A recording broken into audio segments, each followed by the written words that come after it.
Boa noite, irmãs. Hoje eu queria trazer para a nossa reflexão um assunto sobre a família.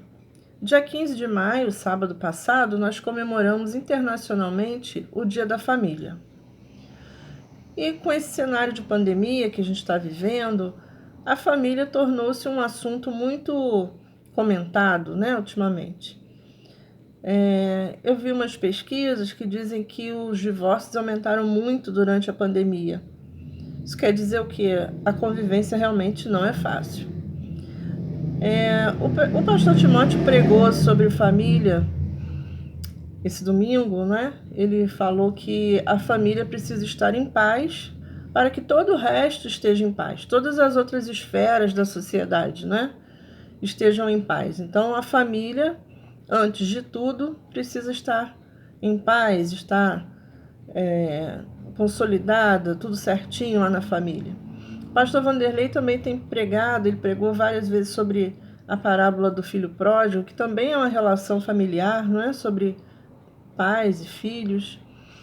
E a família é tão importante que, embora a gente saiba que a nossa salvação é individual, eu separei um texto aqui que está em Atos, capítulo 16, 31, que Paulo e Silas falam com o carcereiro que perguntou a eles sobre o que fazer, né, para seguir, encontrar a salvação.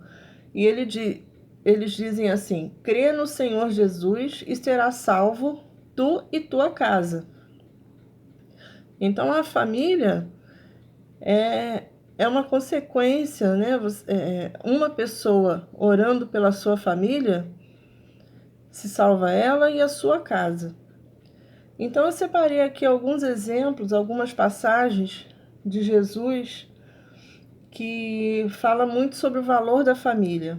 Uma é a própria família de Jesus. Seu pai e sua mãe se dedicaram totalmente a ele, apesar de Jesus já ter vindo com toda a sua história já programada, né? Deus já tinha aquele propósito, mas os pais de Jesus tiveram toda a participação desde da sua concepção do ventre da sua mãe, né? Que Maria teve que abdicar de muitas coisas e segurar uma barra naquela época, até a morte de Jesus, quando Maria também estava lá presente. O primeiro milagre de Jesus foi incentivado por ela, sua mãe.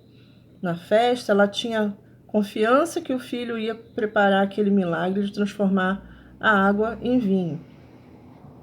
A gente tem outros exemplos, como já falei, a parábola do filho pródigo, que preza o perdão e o entendimento, o arrependimento e o perdão na família. A cura do cego, os pais pediram a Jesus por aquele rapaz cego de nascença, e os apóstolos questionaram de quem era a culpa daquela provação que a família passava, dos pais ou do próprio rapaz. E Jesus explicou que não era culpa. O que eles estavam passando em família era para que a obra de Deus fosse exaltada, tivesse espaço para acontecer. Então, muitas vezes a gente está em família pensando por que está acontecendo alguma coisa e, na verdade, é uma oportunidade para que a obra de Deus seja vista.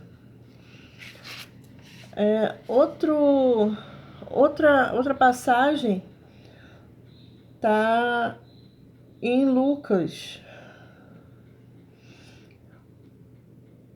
onde dois irmãos pedem a Jesus que os auxilie numa questão de herança. E Jesus diz a eles que eles não sejam avarentos, porque a riqueza dos homens não se baseia nos bens que eles têm. Então a gente vê também muitas contendas em família por causa de herança, e Jesus ensina que mais importante é o amor entre os irmãos. Em Marcos também a gente tem outra passagem que a mãe pede por sua filha. E também em Marcos ainda, que a mãe de Tiago e João pede a Jesus que os dois estejam com ele na eternidade. Então a gente vê nessas passagens a intercessão de uma mãe de família, né? O quanto que vale a intercessão de uma mãe. E é tão importante isso que Paulo escreve a Timóteo, na primeira carta de Paulo a Timóteo, no capítulo 5.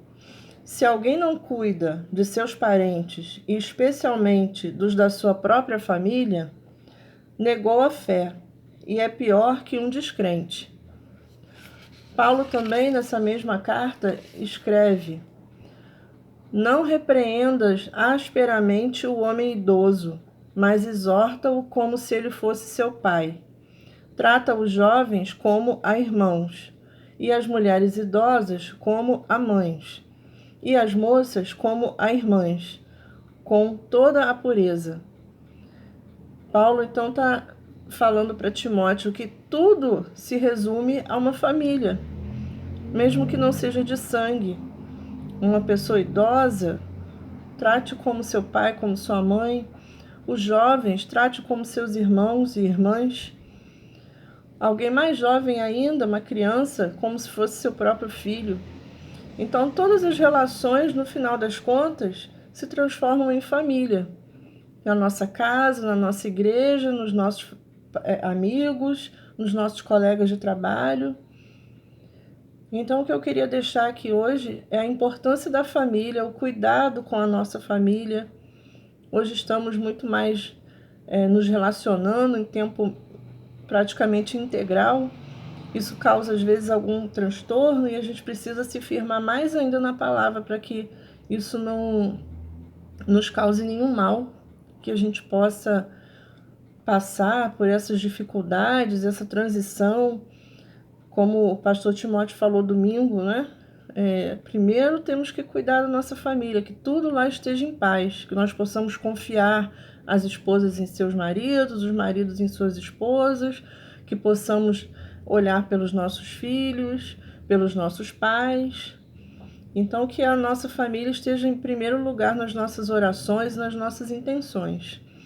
E aqui na nossa família da Igreja Nova Vida também. Todos nós somos irmãs. Então eu desejo uma boa semana, uma boa noite, que Deus abençoe as nossas famílias, os nossos lares, que nós estejamos debaixo da graça do Senhor, debaixo das suas asas. Em nome de Jesus. Amém.